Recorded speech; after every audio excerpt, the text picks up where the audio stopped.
여러분 안녕하십니까? 디모데 성경공부 신약반 6번째 시간입니다. 오늘은 사복음서의 예수님과 관련된 내용으로 십자가 시대에 대해서 함께 나누어 보도록 하겠습니다. 이전까지 배웠던 내용들을 다시 한 번 더 정리하고 넘어가겠습니다. 신약 성경을 체계전환 12시기로 구분하고 있습니다. 이 중에 5시기는 예수님에 대한 이야기입니다. 지난 시간까지 배웠던 내용이죠. 공생애 전 예수님의 이야기인 목수시대, 또 예수님께서 메시아임을 주장하셨던 주장시대, 또 복음을 선택할 것을 전파했던 선택시대, 또 제자들을 가르친 교육시대까지 이렇게 4시기까지 우리는 함께 여러분들과 배우고 나누었습니다. 그리고 오늘 함께 여러분들과 나눌 내용은 예수님께서 십자가를 지심으로 돌아가시고 부활하심으로 하나님의 구원의 계획을 완성하신 이 십자가 시대에 대해서 여러분들과 함께 살펴보도록 하겠습니다. 사실 예수님의 이 여러 가지 모든 공생의 삶의 핵심은 바로 이 십자가에 있습니다. 그리고 성경의 핵심은 이 십자가가 부활이죠. 그러니까 어떻게 보면 이 십자가 사건은 가장 중요한 모든 사건이 십자가의 사건에 부활의 사건에 초점이 맞춰져 있다고 해도 과언이 아닌 그런 내용이 되겠습니다. 이 십자가 시대에 대해서 오늘은 크게 네 가지의 중점을 두고 여러분들과 함께 나눌 텐데요. 첫 번째는 시슴이고, 두 번째는 예수님의 사형 집행, 예수님께서 순종하셨던 예스, 그리고 마지막 시온, 이렇게 네 가지 세부적인 내용을 가지고 여러분들과 함께 살펴보도록 하겠습니다. 세부적인 내용은 다시금 여러분 살펴볼 거고요. 이 예수님 이 십자가의 시기는 예수님께서 십자가에 달려 돌아가시기 전 7일, 그러니까 예수님께서 십자가를 지시기 전 7일과 또 예수님께서 십자가에 달려 돌아가심과 부활 후 40일에 대한 내용이 되겠습니다. 예수님께서 행하신 모든 일들과 선포하신 모든 말씀이 확증되는 두 가지 사건이 앞서 설명드렸던 십자가와 부활이죠. 예수님께서는 십자가의 부활과 죽으심을 통해서 모든 인간을 향한 하나님의 구원 계획을 완성하셨습니다. 십자가 시대는 가룟 유다의 배신에서 예수님의 승천까지 이어지는 일련의 사건에 초점을 맞추고 있습니다. 먼저 W, 시슴입니다. 교재 212쪽을 보시겠습니다. 대략 이 시슴에 단 4가지 정도 사건이 있는데요. 첫 번째는 가룟 유다가 예수님을 대제사장에게 팔아넘기기로 결심합니다. 그리고 이 가룟 유다는 팔아넘기기 직전에 예수님과 또 다른 제자들과 함께 유월절 식사를 하게 되죠. 이게 시간적으로는 목요일 저녁 때 일어난 일입니다. 그러니 목요일 저녁 때 예수님께서는 제자들과 함께 유월절 식사를 하셨고, 목요일 밤에 붙잡히셨고, 금요일 날 십자가를 지셔서 별시하셨습니다. 그리고 사흘 뒤인 주일 아침에 부활하신 것입니다. 여튼 목요일 저녁에 가룟 유다를 비롯한 제자들과 함께 유월절 저녁 식사를 하셨는데, 이때 예수님께서 제자들의 발을 씻겨준 세족식의 사건이 나오죠. 이 발을 씻겨주는 것은 이 가정을 방문한 손님에 대한 배려였습니다. 이게 유대 문화고 고대 근동의 문화입니다. 근데 이 발을 씻겨주는 일을 하는 사람은 그 가정에서 가장 낮은 사람, 서열이 가장 낮은 사람이 감당하는 일입니다. 그러니 이제 예수님이 있고 여러 제자들이 있는데 누가 발을 씻겨줘야 되는 것이죠. 12명의 제자 중에 누가 씻겨줘야 되는 것입니까? 그러니까 제자들은 서로 눈치를 보았던 것입니다. 왜냐하면 자기가 가장 낫다고 생각하지 않았기 때문이겠죠. 그때 예수님께서는 그런 제자들의 마음을 아시고 직접 허리에 수건을 두르시고 제자들의 발을 씻겨주셨습니다. 예수님께서 섬김의 본을 보여주셨던 것이죠. 또한 제자들의 이기적인 마음과 행동에 대해서 책망하시고 행동으로 가르치셨습니다. 그리고 예수님께서는 제자들과 유월절 식사를 하셨습니다. 이 유월절 식사는 오늘 우리가 아는 성만찬의 원조입니다. 예수님께서는 떡과 포도주를 들어 제자들에게 나누어 주셨습니다. 떡을 찢어 나누시면서 이것은 내 몸이라고 말씀하셨습니다. 또 잔을 들어 축사하시고 이 잔은 내 피로 세운 새 언약이다 말씀하시며 나누어 주셨습니다.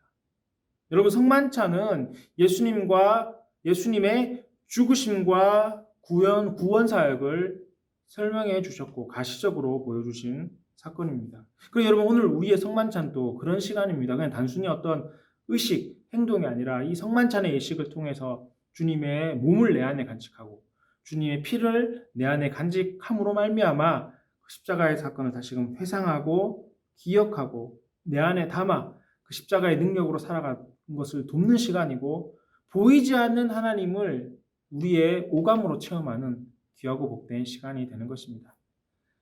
그리고 이 6월절 성만찬을 마치신 후에 예수님께서는 서로 사랑하라고 권고하고 말씀하십니다. 요한복음 13장 34절에서부터 35절의 말씀입니다. 새 계명을 너희에게 주노니 서로 사랑하라. 내가 너희를 사랑한 것 같이 너희도 서로 사랑하라. 너희가 서로 사랑하면 이로써 모든 사람이 너희가 내 제자인 줄 아니라, 이렇게 말씀하시면 새 계명을 주셨습니다. 사랑에 대한 계명이죠. 서로 사랑해야 된다는 것입니다. 예수님께서 제자들을 사랑한 것처럼, 너희가 받은 그 사랑처럼 너희도 그렇게 이웃을 사랑하라고 주님 말씀하셨습니다. 이때 예수님께서는 십자가에 달려 돌아가실 것을 말씀하시고 모든 사람들이 나를 떠나가실 것이다 말씀하시기도 하셨죠.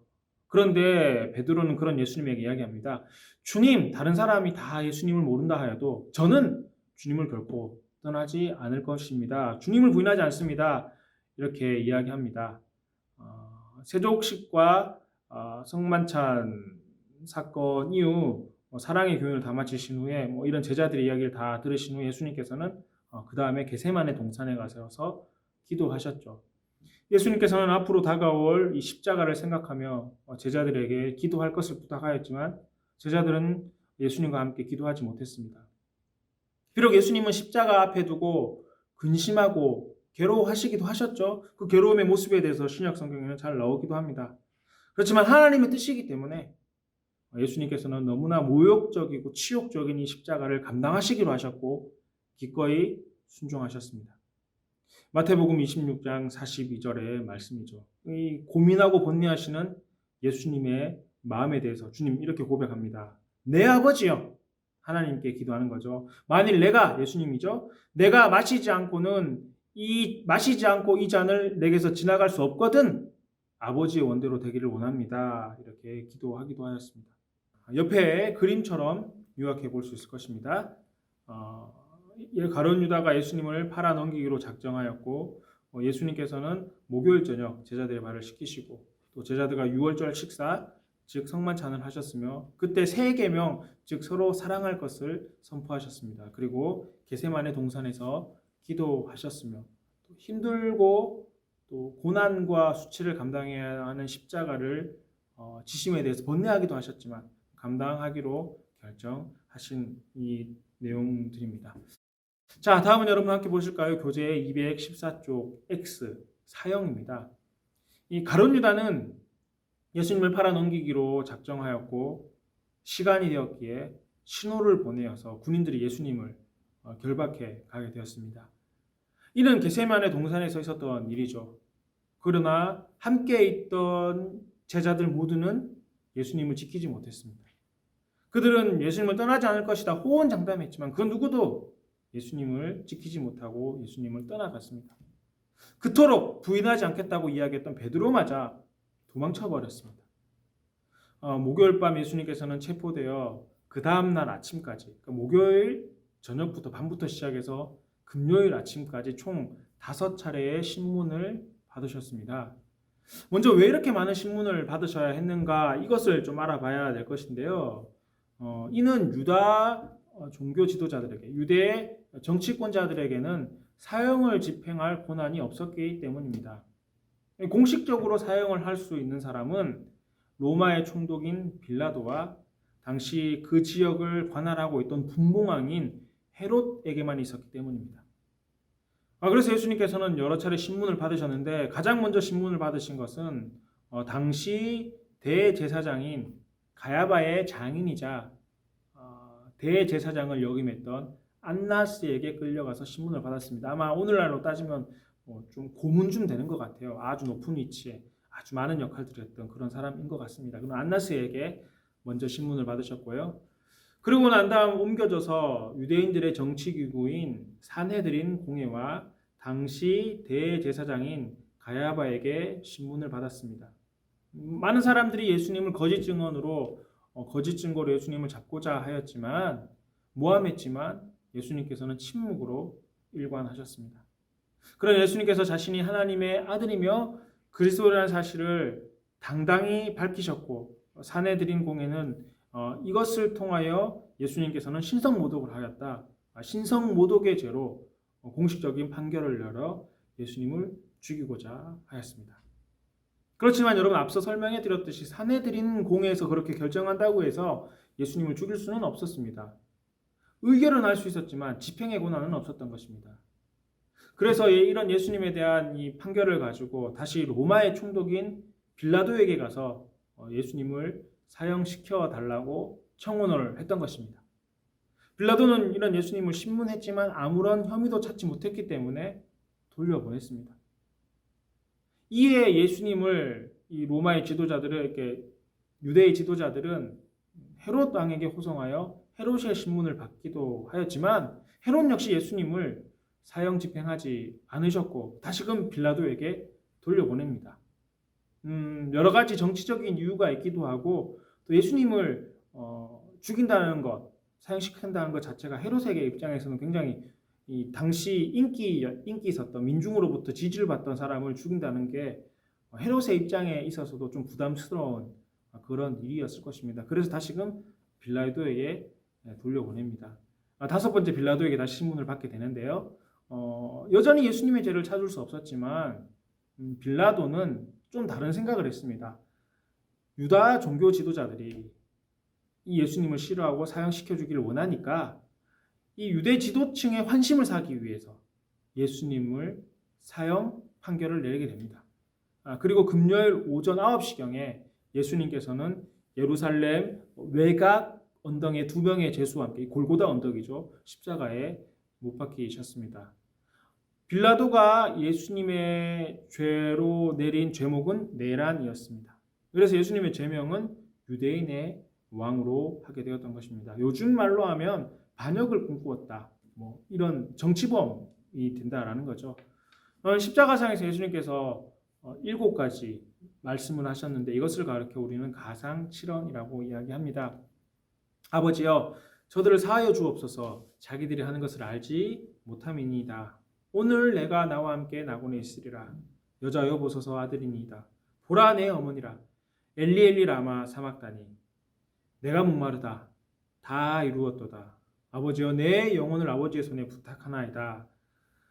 이렇게 십자가 도상에 서 있다고 해서 가상칠언이라고 이야기하는데 자세한 내용은 아마 사순절 때 여러분 한 번씩은 들어 보셨을 것입니다. 또 앞으로 사순절, 내년에 있을 사순절에 아마 여러분 또 듣게 될 것이니까요.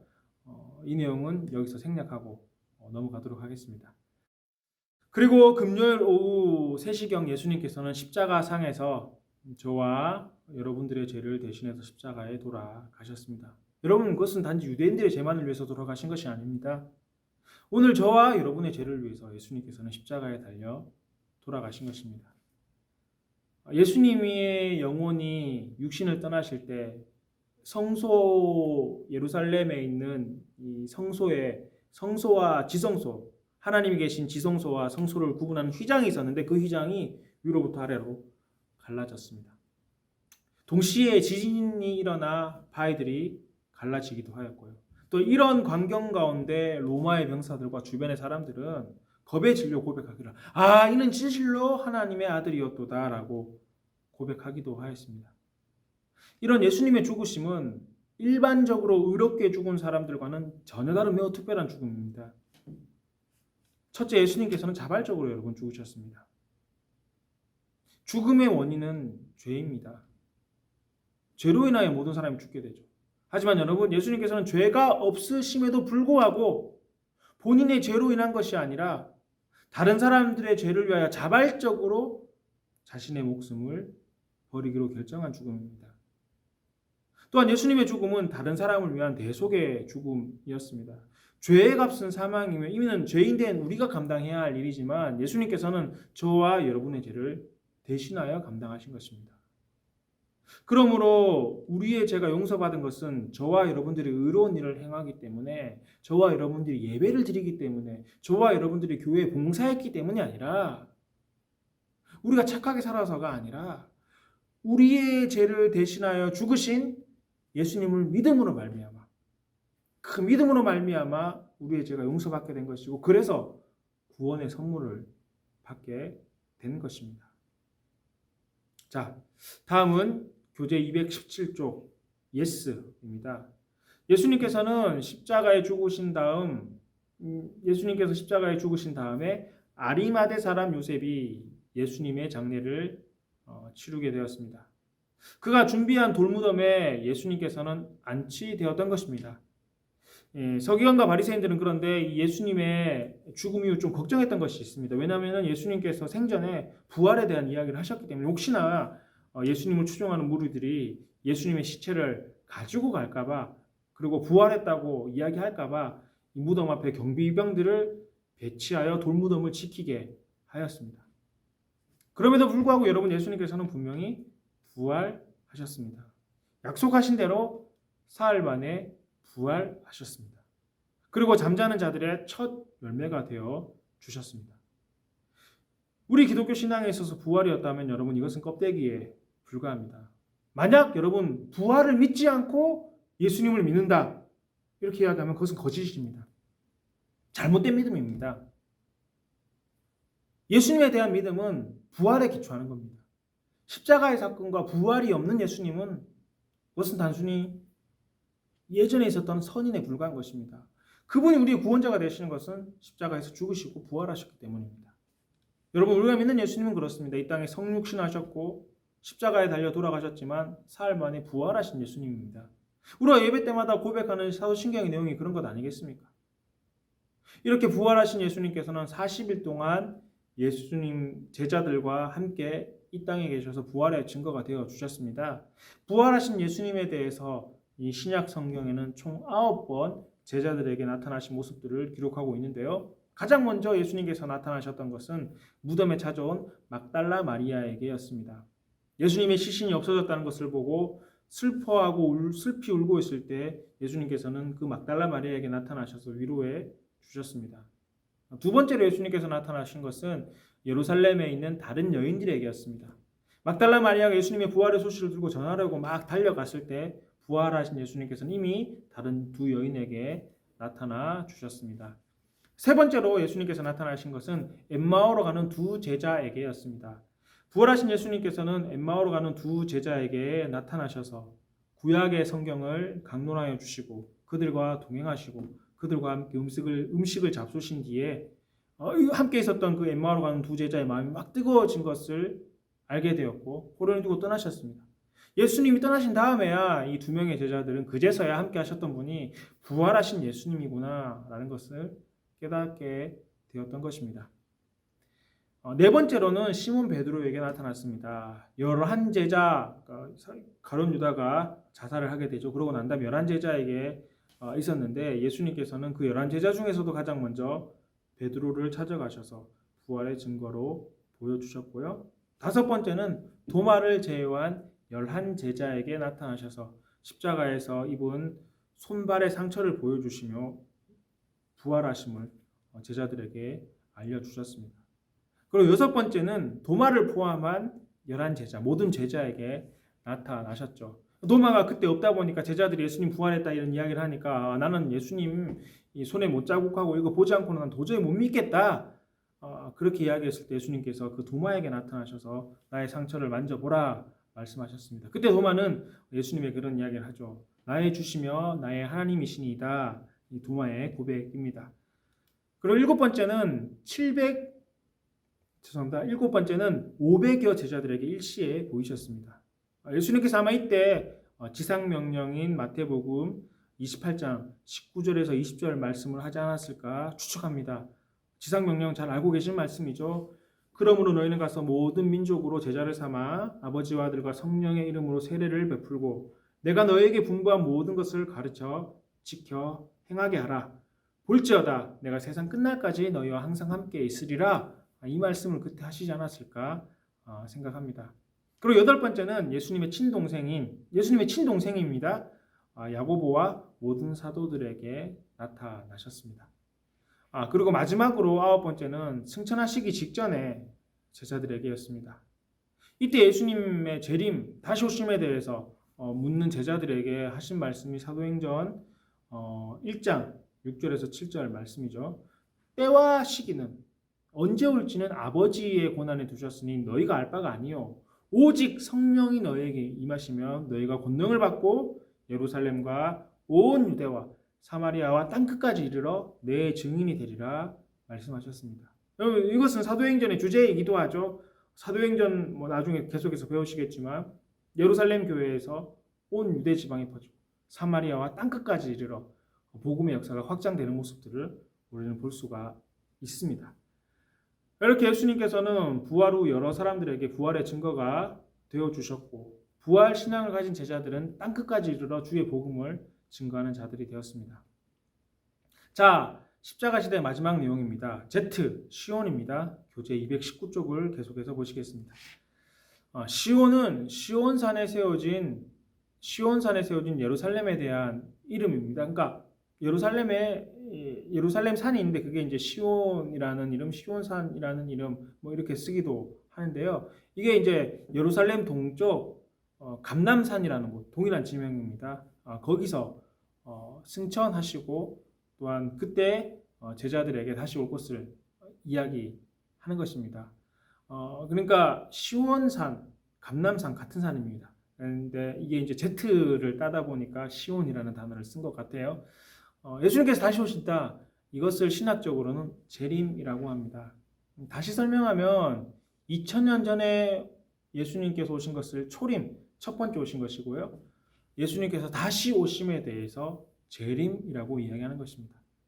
여러분, 예수님께서는 다시 오실 것이며 다시 오실 때 모든 사람들이 주님을 경배하며 사탄 마귀들이 무정행에 갇히며 영원히 세상을 통치하는 완전한 하나님의 나라가 완성되게 될 것입니다. 이런 내용들이 시온이고요. 이 십자가 시대의 그림을 전체적으로 그림으로 한번 정리해 보았는데 이게 교재 216쪽에 있는 그림이죠. 그림을 보면은 십자가 시대에 있었던 여러 일들을 이제 쭉 그림으로 그려놓았는데 첫 번째 제일 왼편에 있는 그림은 제일 왼편 상단에 있는 그림이죠. 가룟 유다가 예수님을 팔기 위해 대제사장들과 거래하는 장면이고요. 두 번째 그림은 예수님께서 제자들의 발을 씻겨주시는 세족식의 장면입니다. 또 세 번째 그 하단에 있는 그림을 보면은 게세만 제자들과 최후 만찬을 나누는 그런 모습이죠. 이게 성만찬의 최초라고 제가 말씀드렸죠. 그리고 네 번째 그 오른쪽 상단에 있는 그림 게세마네 동산에서 예수님께서 기도하셨던 것. 또 다섯 번째 체포되어 밤새 신문을 받으셨던 것. 중반 왼쪽에 있는 그림이죠. 여러 차례 신문을 받으셨습니다. 하지만 예수님께서는 결국 로마의 병사들에게 채찍을 맞고 조롱당하기도 하였고 결국은 십자가에 두 명의 강도들과 함께 못 박히셨습니다. 그 십자가에 못 박히실 때 온 땅의 어둠이 뒤덮었고요. 또 9번 그림이죠. 성전의 휘장이 위에서부터 아래로 두 폭으로 찢어졌습니다. 그러니까 이건 사실 여러 가지 신학적 또 복음적 의미를 가지고 있죠. 원래는 이 지성소는 아무나 들어갈 수 없었는데 대제사장만 1년에 한 번 들어가는 곳이었는데 예수님의 십자가의 사건으로 말미암아 언제든지 우리가 주님을 만날 수 있는 구원의 길이 열림을 의미하는 그런 그림이기도 합니다. 마지막으로 경비병들이 예수님의 무덤을 지키는 내용입니다. 이 내용이 이제 마태복음에 나오는 내용인데요. 예수님의 시체가 없어졌음을 알고 유대 지도자들은 이 로마의 병사들에게 돈을 주어 그런 일이 없었다라고 이야기하라고 입막음을 하는 장면도 나옵니다. 그러니까 이 부활이라는 것이 역사적인 사건임을 더 확실히 증명하는 그런 내용이라 볼 수도 있겠습니다. 오늘 배운 십자가 시대까지 해서 우리가 복음서를 중심으로 한 예수님의 생애를 살펴보았습니다. 다시 한 번 더 복습해보면 공생애 전 예수님의 이야기인 목수시대, 또 예수님께서 메시아의 임을 주장하셨던 주장시대, 또 복음을 선택해야 될 것을 가르쳤던 선택시대, 예수님께서 제자들을 교육하셨던 교육 시대, 예수님의 부활과 죽으심에 대해서 이야기한 십자가 시대, 이렇게 예수님은 5시대로 나눌 수가 있겠습니다. 또 이런 예수님의 생애에 대해서 다시 알파벳 순서로 주제어를 만들었잖아요. 저희가 A부터 Z까지, 엔젤, 천사, 탄생, 목수, 제트시온까지 이렇게 예수님의 생애를 알파벳 순으로 저자는 정리해서 좀 쉽게 외울 수 있도록 했는데요. 우리가 가나다가 알파벳이지 우리 영어 알파벳을 쓰지 않으니까 그럴 수도 있겠지만은, 그러니까 이게 성경을 좀 더 이해를 돕기 위해서 만든 거라 생각하시고 좀 즐겁게 재밌게 보실 수 있으면 좋겠고요. 또 책의 저자가 이야기한 대로 그대로 볼 필요는 사실은 없습니다. 틀렸다는 게 아니라 그렇게도 볼 수 있다라는 거니까요. 중요한 거는 신약 성경 자체 아니겠습니까? 성경의 말씀을 읽으실 때 이러한 내용들이 있음을 알고 보면 훨씬 더 이해가 쉽게 될 것이니까요. 그런 생각을 가지고 교재의 내용들을 보시고 내용들을 살펴보실 수 있으면 좋겠습니다. 여기까지가 예수님에 대한 이야기입니다. 다음 주에는 예수님께서 부활하신 이후에 초대교회의 역사에 대해서 볼 거고요. 이 초대교회의 역사의 중심에는 바울이라는 사람이 있죠. 왜냐하면 바울을 통해서 이방인의 전도가 이어졌으니까요. 이 바울을 통해서 계속해서 되어지는 신약 성경의 역사들에 대해서 우리가 다음 시간부터 계속해서 살펴보게 될 것입니다. 예수님에 대한 이야기 여기까지니까요. 다시 한번 더 살펴보시고 다음 시간부터 함께하는 교회의 역사, 바울의 선교회, 이것들을 통해서 우리가 신약 성경을 더욱더 잘 이해하고 바르게 이해할 수 있는 그런 시간들이 되셨으면 좋겠습니다. 오늘은 여기까지입니다. 다음 시간에 또 뵙겠습니다. 안녕히 계십시오.